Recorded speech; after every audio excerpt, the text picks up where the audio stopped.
नमस्कार दोस्तों। आज की क्लास में हम लोग केवल 5 मिनट के अंदर अंदर ये समझ लेंगे उन मुख्य पॉइंट्स को कि हम लोग कॉपी कैसे लिखें बीटी यूपी के एग्जाम में। अपने बीटी यूपी का या कोई भी एग्जाम हो, हालांकि एग्जाम वाइज ये पैटर्न चेंज भी होता है, बट उस पर अभी बात नहीं। अभी हम केवल बीटी यूपी की बात कर रहे हैं, ठीक है ना। और मैं समय लेके नहीं, खींचने वाला नहीं हूँ, बस 5 ही मिनट के अंदर मैं कोशिश करूंगा कि आपको ये बात समझा जाऊँ, ठीक है।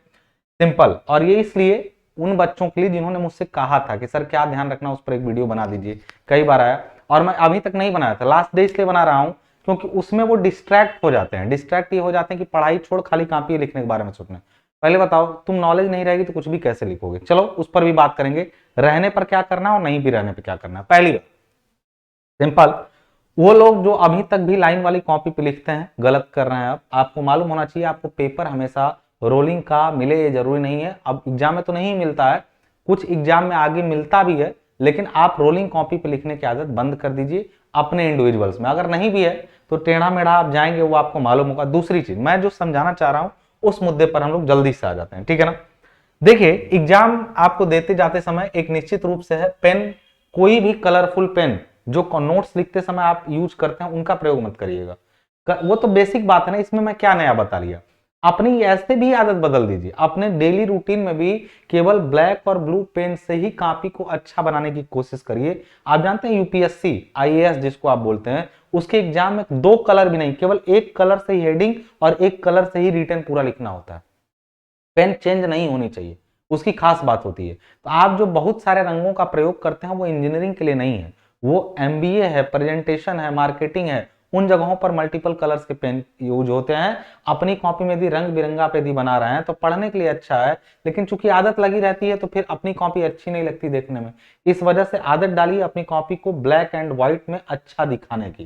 पहली बात, ठीक है ना। तो पहली बात, पेन आपको हमेशा लेके रखना, और ये पुरानी पेन होनी चाहिए, नई पेन लेके उस दिन नहीं जाना है। पेन हमेशा एग्जाम के 3-4 दिन पहले खरीदिए या 2 दिन पहले खरीदिए। ब्लैक एंड ब्लू पेन आपको सिंपल लेना है, ब्लैक एंड ब्लू पेन। उसके अलावा पेंसिल, इरेजर ये सब आप लेते हैं, लेकिन कलर इसके अलावा कोई और नहीं, ठीक है ना।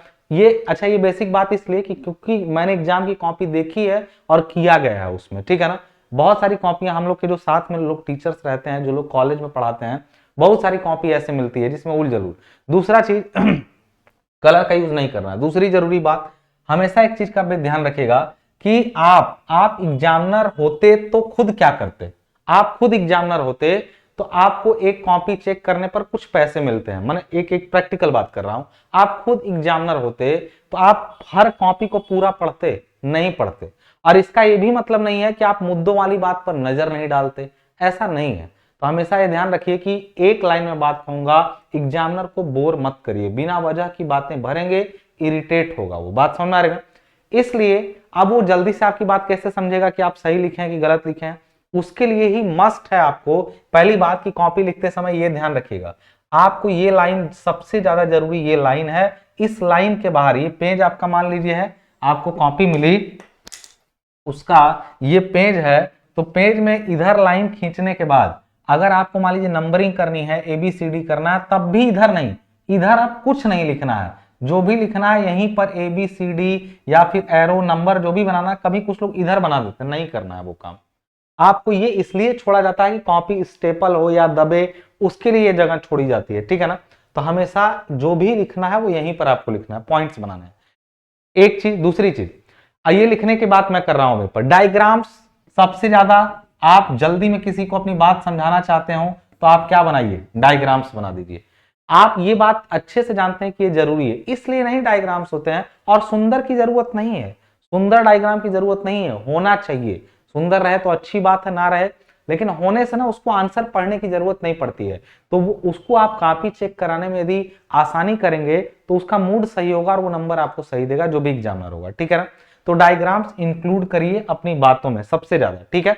दूसरी बात, कोई भी अगर स्टेटमेंट आप लिख रहे हैं तो पूरा पूरा स्टेटमेंट भरने की बजाय, एक कुछ बच्चे होते हैं बहुत अच्छी बातें लिखते हैं लेकिन पूरा पैराग्राफ, और एक पूरा पैराग्राफ कोई नहीं पढ़ता है। अपनी कोई अच्छी बात है ना तो उसको हमेशा पॉइंट में, अपना वीक पॉइंट जो हो उसको भरो पैराग्राफ में। जो तुमको समझ में ठीक से नहीं आया ना उस बात को तुम बड़े में लिखो। और जो तुमको उस जैसे कोई एक क्वेश्चन है उसमें से कुछ पार्ट, हर क्वेश्चन पूरा नहीं आ रहा होता, क्वेश्चन का कुछ पार्ट बड़े अच्छे से समझ में आ रहा होता है, क्वेश्चन का कुछ पार्ट थोड़े खराब तरीके से समझ में आ रहा था। उस स्थिति में आप हमेशा अपनी अच्छी वाली बात को हाईलाइट करो और जिसके बारे में ठीक से जानकारी नहीं है उसको थोड़ा सा पैराग्राफ में लिखो, ताकि उनको लगे कि यार हाईलाइट, अच्छा हाईलाइटेड पोर्शन को हमेशा ऊपर। और ये बेसिक बात है कि जो क्वेश्चन तुम्हें आ रहा हो हमेशा पहले वो क्वेश्चन करो। इसलिए क्यों, इस किसके पीछे की रीजन क्या है? रीजन बस इतना सा है कि मान लो एक क्वेश्चन पे तुमने अच्छा लिख दिया, अगले क्वेश्चन पे वो कंफ्यूज है कि यार इतना बढ़िया नहीं लिखा है, 4 दें कि 5 दें, तो वो 5 देगा क्योंकि पहला वाले का इंपैक्ट अच्छा पड़ा है। दूसरे वाले का इंपैक्ट, अगर पहला वाला खराब है अगला वाला अच्छा भी रहेगा तो 4-5 में कंफ्यूज होगा तो 4 दे के जाएगा।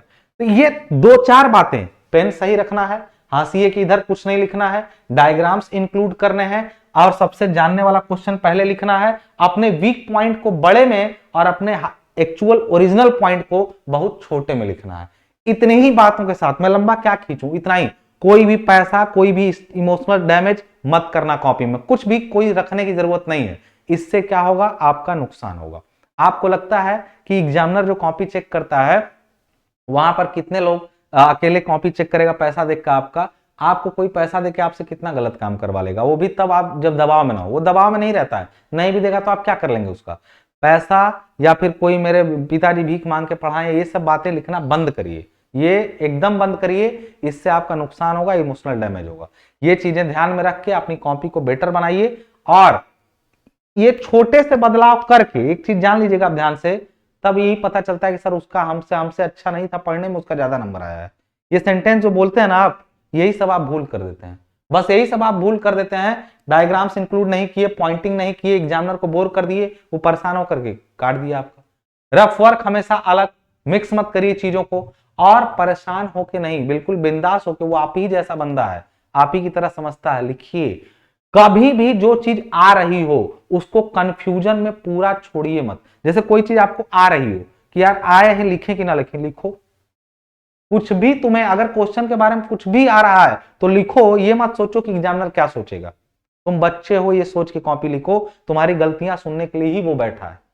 कभी भी कॉपी को छोड़ो मत, चाहे कुछ भी हो जाए, पूरा करके आओ। बस अपना वीक पॉइंट को छुपाओ और जो आपके स्ट्रॉन्ग पॉइंट्स हैं उनको उभारो। दैट्स इट, खत्म हो गई बात। इतना ध्यान रखना। आपके एग्जाम के लिए बहुत सारी शुभकामनाएं। और इस वीडियो के डिस्क्रिप्शन बॉक्स में आपको हर सब्जेक्ट की रिवीजन क्लास मिल जाएगी, हर सब्जेक्ट की रिवीजन क्लास मिल जाएगी, उसको पूरा करके आइए। बाकी जिनका मैथ वैथ का पेपर है वो लोग विशेष ध्यान रखें, उनको मैंने एप्लीकेशन पर बताया है कि क्या करना है। अगर मैथ का क्वेश्चन ना आ रहा हो तो उसमें तो बनाएंगे नहीं, उसके लिए मैंने एप्लीकेशन पर बताया है फर्स्ट ईयर वाली क्लास में। ठीक है, दीजिए मुझे धन्यवाद, मिलते हैं। आपके एग्जाम के लिए फिर से शुभकामनाएं दे रहा हूं, इन पॉइंट्स को ध्यान रखें।